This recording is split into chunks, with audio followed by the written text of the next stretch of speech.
And Hello everyone. This is a stream on the eco server MaiestasHaven. I am one of your hosts, Satsuki Shizuka. I am Prefter. I'm the administrator for the MaiestasHaven server. I am a complete noob, Baccalaureus. So, yeah. Iverson. Baccalaureus is a renowned YouTube Mr. Brian. gamer streamer, so be sure to also check out his channel, who will probably be covering eco in the future as well. I appreciate those adjectives, but they definitely do not describe my channel. That's okay. Today we're going to be talking about several more advanced issues, or looking around us here. I mean, this society definitely looks more than a little just settled. So, how do the major servers handle with so many different people and so many ideas and so many different people working around work? So, Primator? Yeah, so basically what the main difference is that we actually did change between us, our server, and most other servers I've noticed is that we have something called a freelancer, which is, as we found, basically the building block for most of the economy, as they are the people who actually keep things rolling. They make sure that the processors have actually something to process, and they also handle transporting of goods. And for instance, in this map, we've finally started to have more than one town, which means that transportation is that much more important. Let's Um, take a stroll around town and perhaps you can also scroll around on the picture. So, to see what exactly do we have around town, or maybe you can give a small tour of this iteration of MaiestasHaven. yeah, sure. So I guess we can start talking about this one here, the small stuff first, the marketplace. Ah, yeah, sure. So yes, as Primator was mentioning earlier on, that this map we are very fortunate to have a very dedicated player base, and we're able to start off the capital as well as two satellite towns. So the thing about having satellite towns and different groups of people playing is that you need some way for them to work together in terms of providing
You The might all. beauty is that people can set up their bank accounts here, and if they run a shop like we just saw, people can link to their bank accounts, which people can set up for multiple people's finances.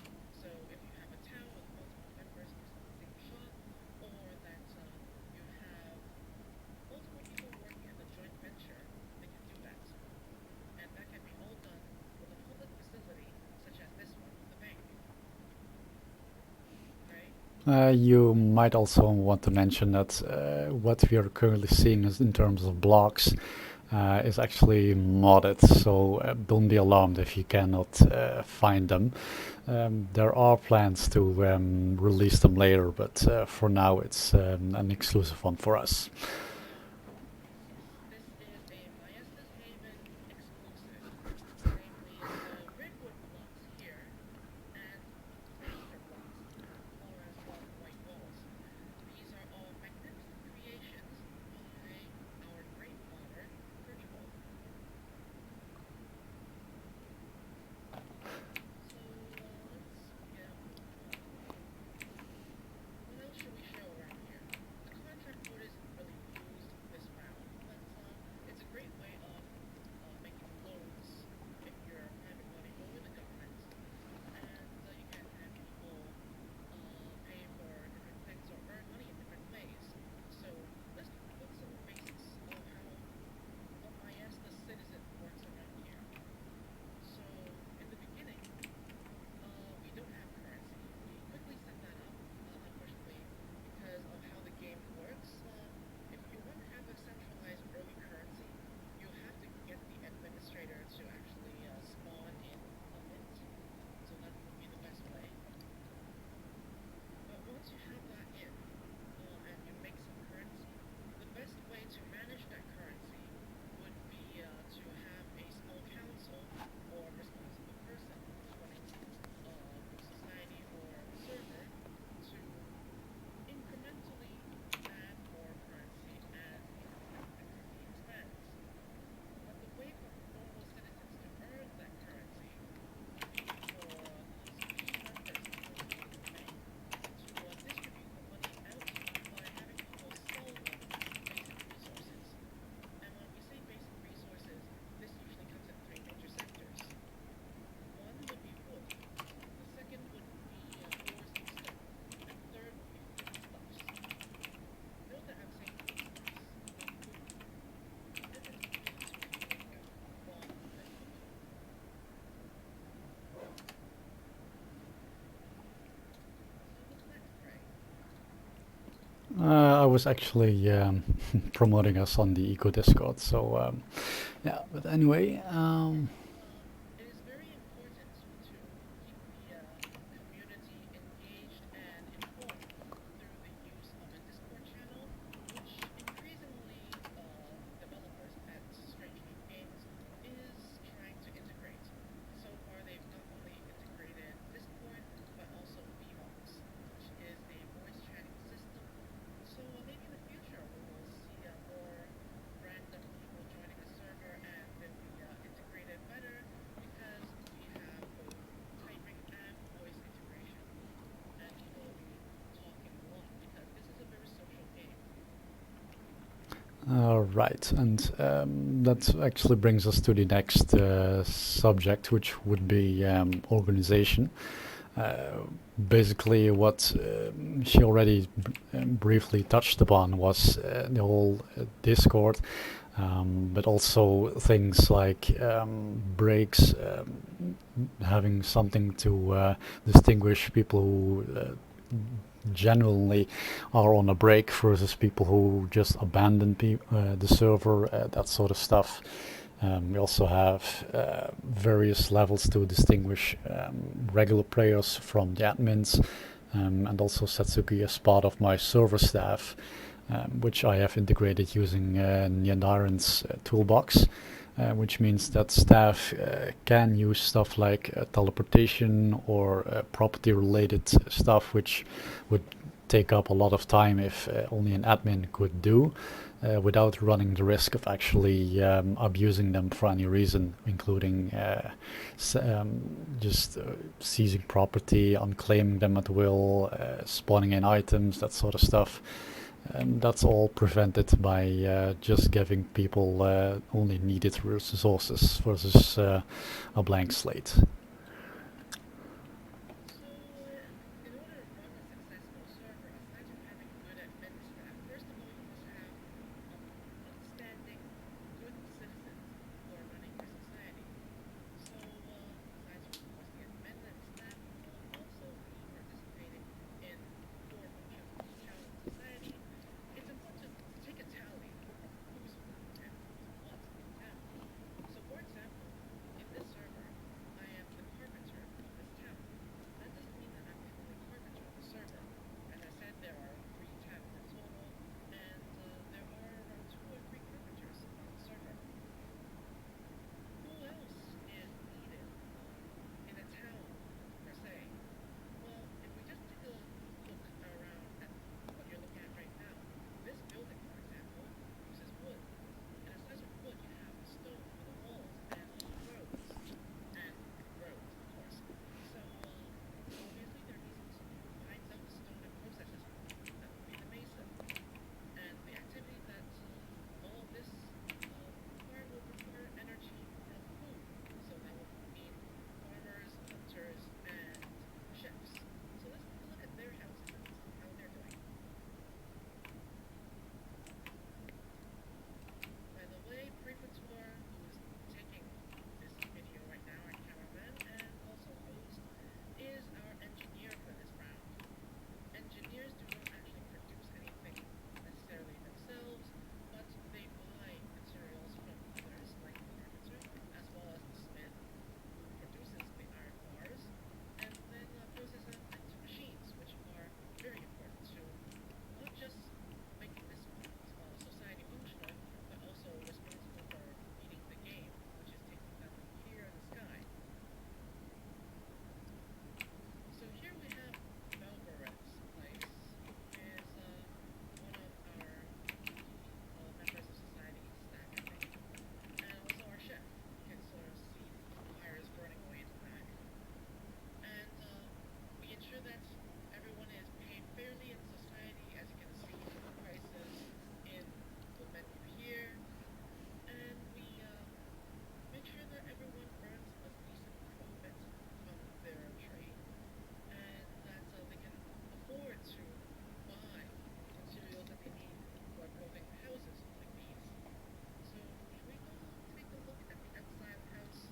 And you'll probably notice something quite distinguishable about MaiestasHaven server houses, is that if you take a look at other eco servers and their houses, you'll notice that our houses tend to be taller. Want to explain why, Gray? Yeah, well, partially it is to also combat the effects of motion sickness, because that is a thing. Many people don't really understand, but it does help a lot if you have a sense of depth and perception.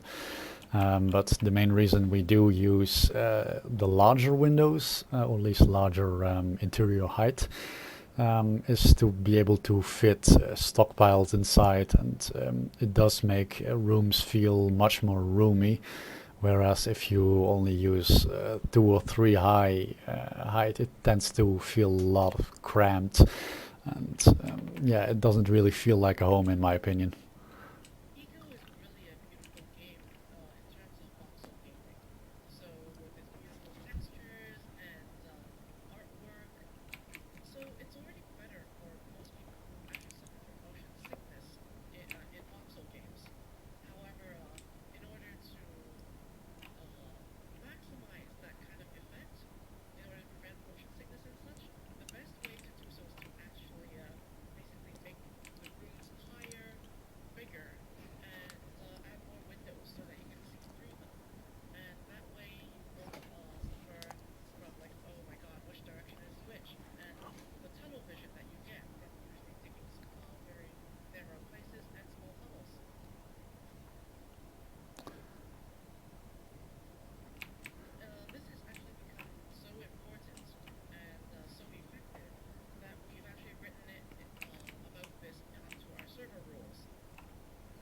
Yeah, let me just open those real quick.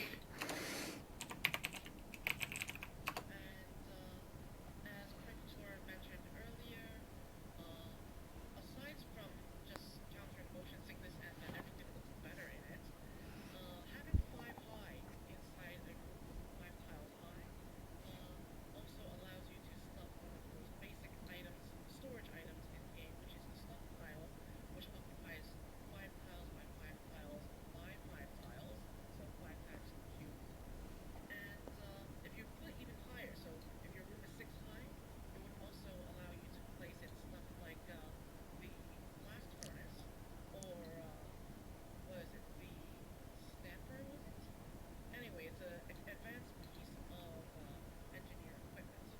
It's the Being an electric. engineer, you would want to have a relatively taller ceiling than the rest, so that you can put in heavy machinery.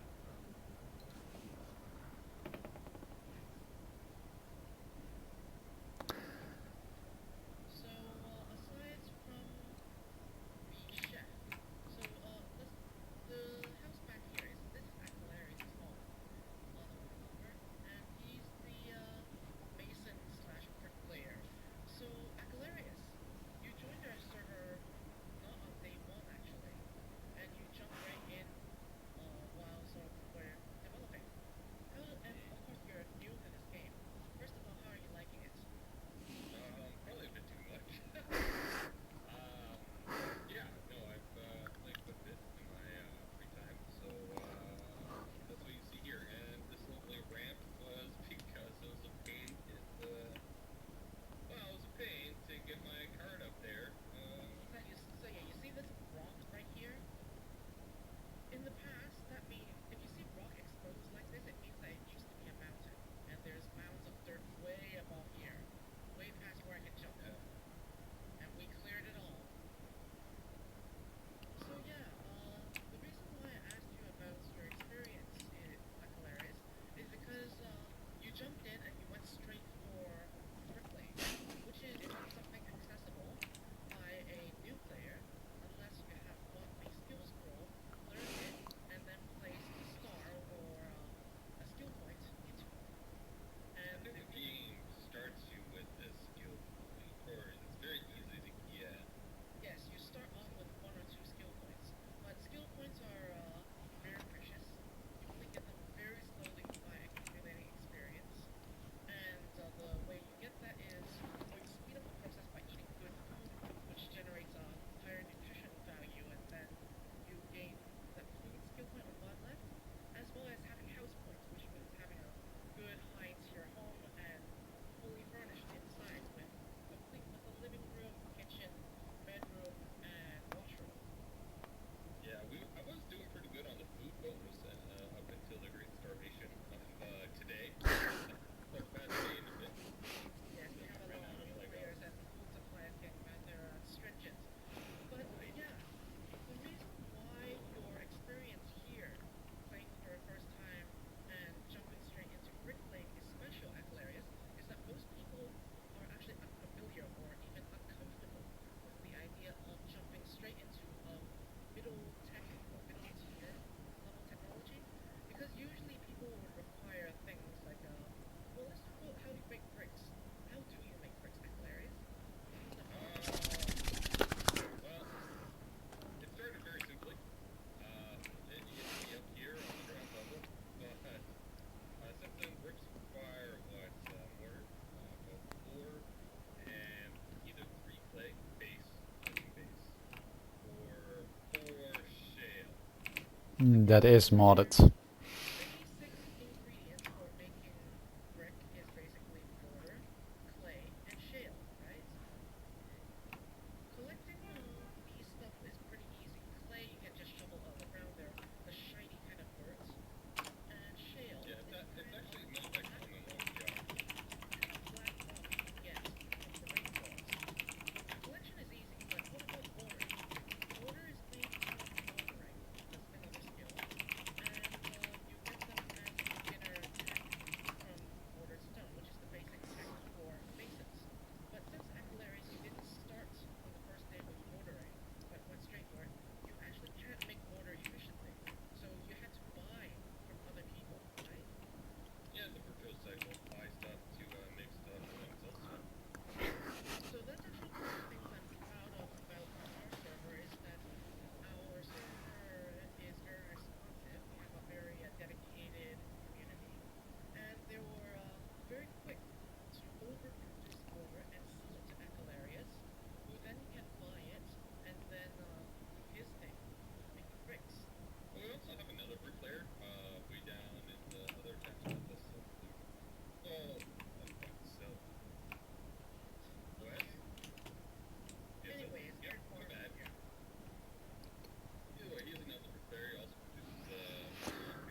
Yeah,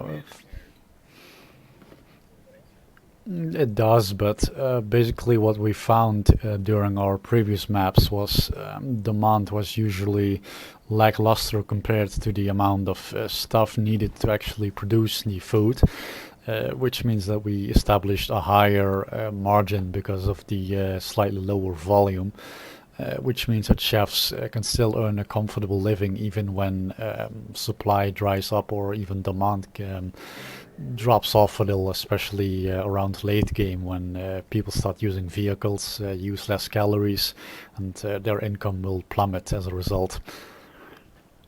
So it's we usually encourage our chefs or freelancers and others to basically join in resource collection efforts and help out others.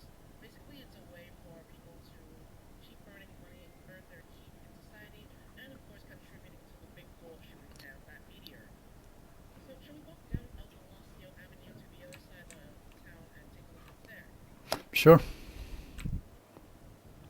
don't mind the fall. And you'll probably notice it's very big. It's very wide. Okay, we want to show Mr. Steak, and explain how we got to this kind of width. Yeah, so basically what you can see here is that there is a bit of a sidewalk which we use stone roads for. Then there's that's 3 wide is for the driving lanes, which It says basically 3 wide, but actually, formally, it's called 3 plot wide. So that would be 15 tile. total width is, but what I was referring to was the width of the driving lane itself, which means that two traffic lanes are in effect at any given time. And because it's 3 plots wide, as you can see here, there is room for ornamentation and a little bit of rounded corners as well to ease in actually turning from any sort of road to your destination. So yes, if you're adding decorations to your road, small tip: make sure you round off the corners, or else when you're turning, it's very likely your vehicle will scratch. Um, so yes, you see a lot of fantastic houses here in MaiestasHaven. Smith is creating something rather amazing: a house on top of a house. Howception. And even in the grasslands, you can actually start a tree farm of sorts. We have this duck farm here below. But yes, when you're administrating a city or administering a server, actually, when you start a town, our server chooses to do the pre-planned way, which means that the administrator of the server or a small core of staff spawns in a couple hundred of land claims and basically claims all the roads that are going to be planned for the town. So we basically plan the layout of this town and have little gaps of 5 plot by 5 plot for players to join us and build their homes with. And that's the size of that 5 by 5 plot or 25 tiles by 25 tiles is an administrative decision that we made on this server. We find that for most people, that's a comfortable size to build in, not too big, not too small. Yeah, I have actually opened up the mini-map, and as you can see, all the white is the color we've chosen for all our roads, which, as you can see, there is a little 15 wide around where we are now. Then there's 20 wide, which is the main thoroughfare, and there are various 10 wide roads, which are basically just main street roads, and also 5 wide little roads, which we can use for back alleys and basically traffic, which doesn't need much. So your roads are at least 5 wide.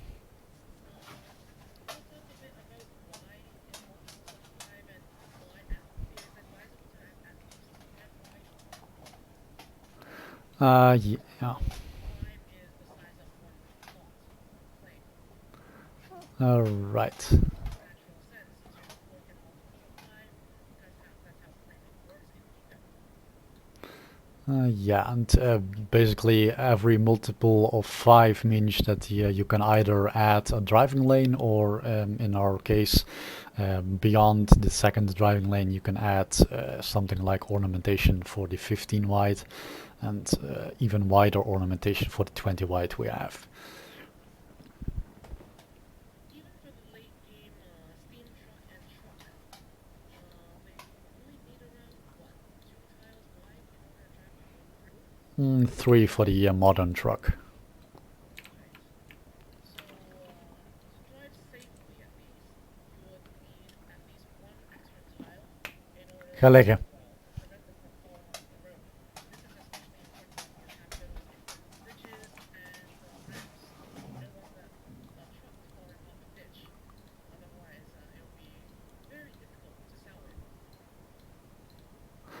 Yeah, well, the slash unstuck vehicle command recently added does help in actually getting flipped vehicles back on track, but unfortunately, when people fall through roads, for example, and end up in some basement, you do need admin intervention, which, yeah, is not ideal, but that's the way it is.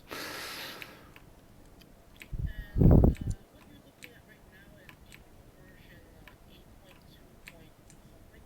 9. We're going to be moving to 8.3 very soon, but the important thing about having this society is that a lot of these things, in order to have a nice, good, planned society where we know where each thing is going where, is important for, what should I say? It's better if technology could make government tools available a bit earlier than now, actually. So, for example, we had this common bit at the beginning, but beginning with 5.0, Eco is going to focus more on government gameplay, and we will actually need to have new work tables, constitutions for various entities, which will require its own dedicated rule book building in order for a town like this to exist. And also, districts will be visible on the minimap and become significant in game. Yeah. So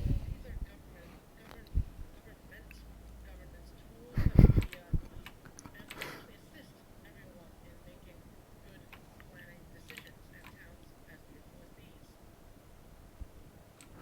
Yeah, and what will also help is actually having the opportunity to claim from the map, which previously we found that it can take an hour or two to actually set up everything we have as far as the capital is concerned, and having an option to just paint in claims and just apply is gonna save us a lot of work going forward. So here we are at Frey's workshop, and we see a whole line of carts right here, which are technically for sale. To most other eco servers, when they sell cars, they usually sell them like any other object. It's placed in a store, and then you buy them, and then you deploy or spawn that item into the world. That's not how you buy cars in real life.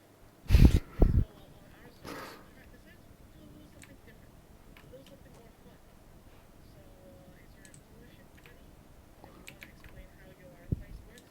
The dealership is, but the other side, this block here is Explain to me temporarily. how this works.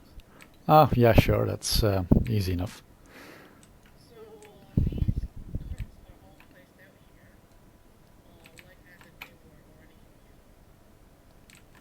But what actually happens is that Framator will sell them not through a store, but this wondrous object here, known as a real estate desk. So you can actually buy or sell land here as well.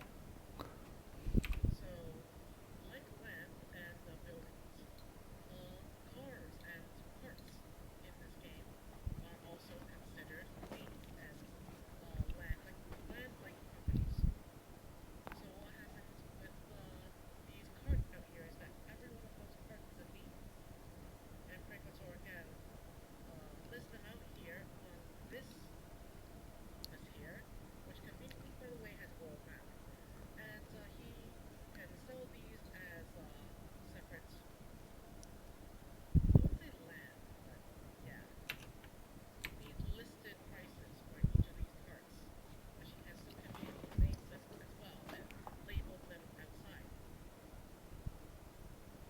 Yeah. configuration right now is that you can't search up land needs and stuff in the real estate office with the Y menu, which is the economic overview.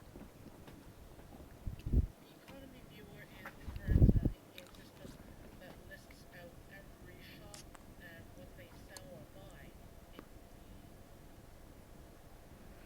a very useful, handy tool. Yeah, and you can also see how we've managed to basically settle around the grasslands here, with forest to our east and rainforest even further out.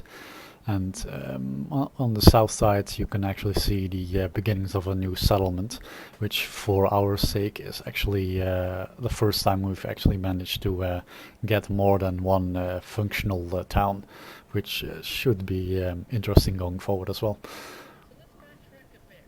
Why do we even need all these satellite towns in the first place?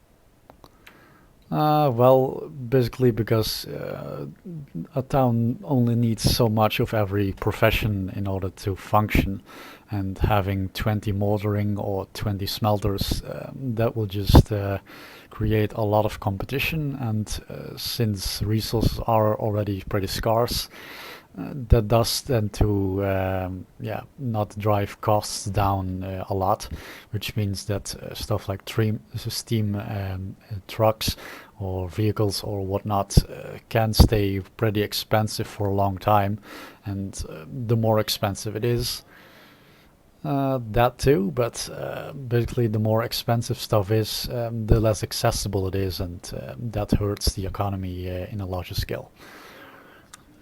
Two boys, MaiestasHaven, actually set up their capital in the desert area, which was very sparse in trees, which makes it easier to load this game and easier to build because it's relatively flat. This time, as you can see on our map here, we actually chose to build on the grassland, and we have a river running right through our town in a U shape. So it looks pretty. We have a lot of fish in the river actually. We have fish traps set up, and we catch the fish to eat. And yeah, but that also means that for things like clay and shale, we need to go to a rainforest all the way to the right to get it. And iron ore is usually found in sandstone, and sandstone is available under the layers of the desert, which means that we actually need to get for something as essential as iron all the way down to the desert in order to extract it. Hence, we need to set up these mining camps or lumbering camps all the way out there, and as we get more players, they develop into satellite towns.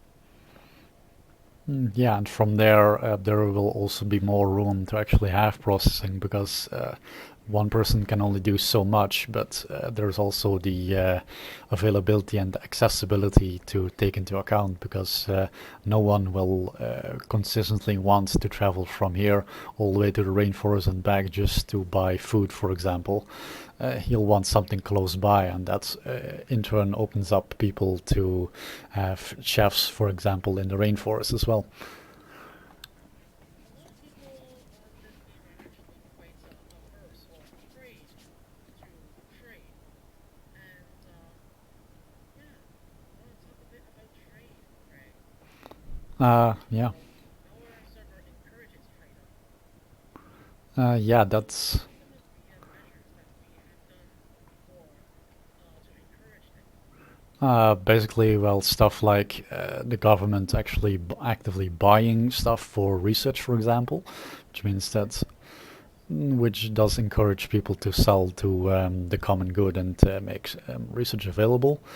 But also freelancers, for example, whose task is pretty much just transporting stuff and gathering raw resources. So yes, Anonymous, I'm here. I definitely am. Yes, you want to talk a bit about your pricing for the new lumber stash clay shale camps that you set up in Oh, contrast to the prices you have now? it's just a warehouse, so I figured it's a pain in the ass. Excuse my language. Block practices. And I jumped to what I was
Yeah, so on this server we included the industrial elevator because we found that the regular ones they don't quite fit anything other than a regular cart.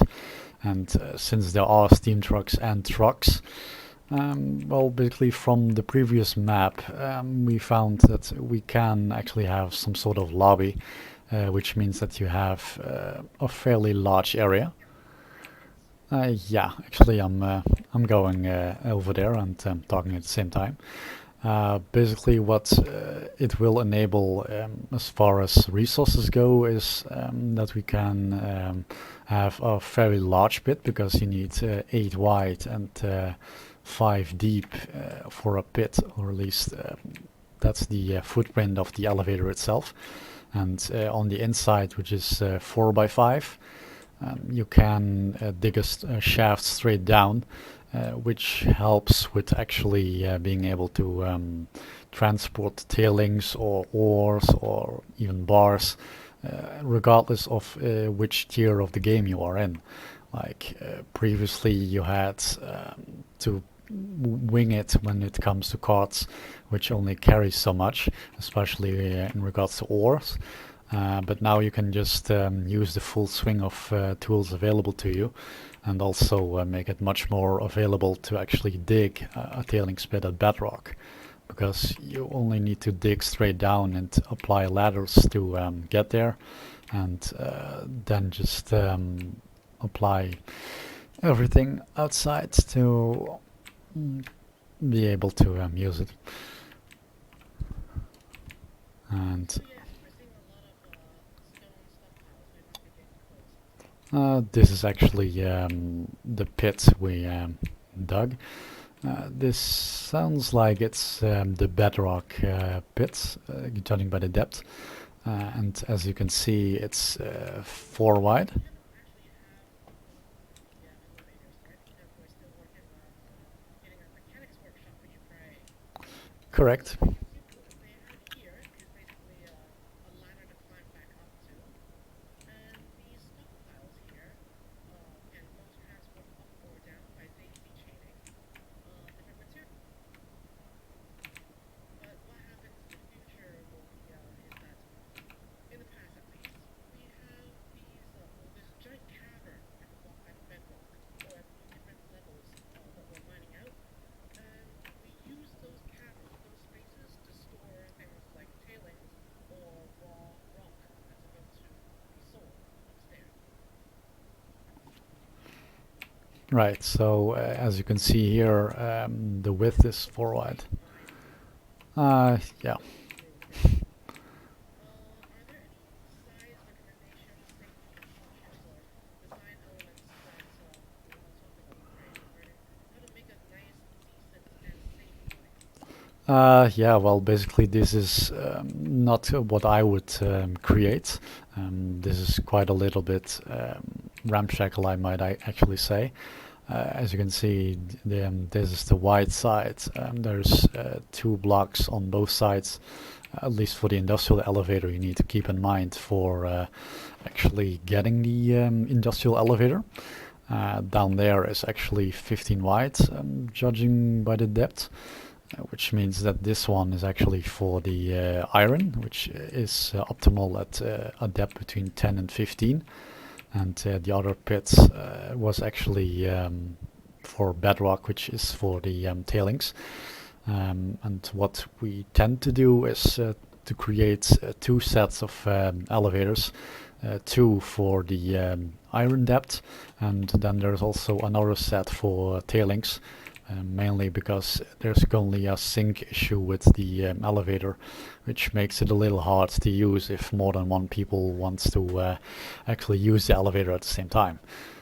Which means that as far as aesthetics go, you could actually just create a second set around where this stockpile is, and another one at the other end, and that would basically create a lobby, which means that the distance between them on this side is what you would use to actually enter and exit through some sort of lobby system. Question, Predator. Do you recommend that the single elevator shaft have multiple Yeah, that's actually why we have two different sets of bits here. Like this one only goes to the iron layer, and the other one only goes down all the way to bedrock, which means that it can just be fired and forgotten about. And once it stops moving, you'll know you're at the optimal depth, and you can just start mining right away. So naturally, there's a lot of thought and care being put into it when we actually dig down these shafts. So the depth that each of these pits actually represents for when you use them is actually it's quite heartwarming how the mine owner actually designs this for us, so that we don't have to wait for the right layer and press stop at the right side of it. Yeah, and if you want something less annoying, because I know ladders can be a little bit finicky, you can also just use something like a staircase, and just make sure that you leave enough space. But as long as you create them in multiples of 4 or 5, create 2 wide blocks from there, and go the exact opposite direction from there, you can make something work. That's pretty much up to personal preference. Another system that we've used in the past is that we would claim a large rectangular space and then spiral our way down using grapple. Yeah, which tends to be rather time consuming, whereas something like just dropping down with a cart and picking it back up tends to be quicker, and yeah, it's wasting less time and actually transporting. If you don't have the industrial elevator mod, which is necessary for this kind of setup for now, otherwise you can only go down with a wooden elevator, which is vanilla, and with wood carts. So that would reduce the scaling requirements for each layer. So I think we're almost out of time, and we have shared a lot of different kinds of tips and ideas about how to set up a successful eco society and eco server. So I suppose next time we can talk in more detail about uh, how to set up the currency, how to control inflation.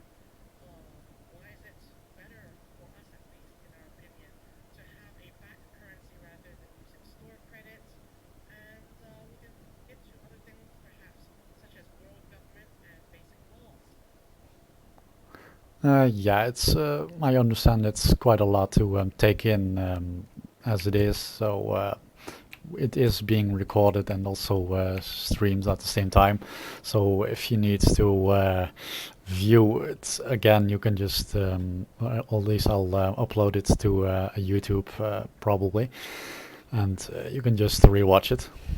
Yes, the stream, or if you want to leave a question or comment in the comment section on YouTube, please leave us a word, and we might be able to engage with it in the next episode. Yeah, and I'm also active on the official Eco Discord under Predator #7598. I'm also a support moderator, and so it should be easy to spot me whenever I'm online during EU times. So this has been the first, hopefully, of a successful series of episodes in regards to talking advanced mechanics in eco. And I'm your host, Satsuki Shizuka. I'm Ocularius. Thank you for joining us. And I'm Predator, the administrator for the MaiestasHaven server. If you own eco, please be sure to take a look around our server. And if you don't have eco, be sure to buy this exciting game and join us. Otherwise, you can click that like and press the subscribe button for this channel, Predator's channel. And if you have any questions or comments, be sure to message, and we'll reply to you as soon as we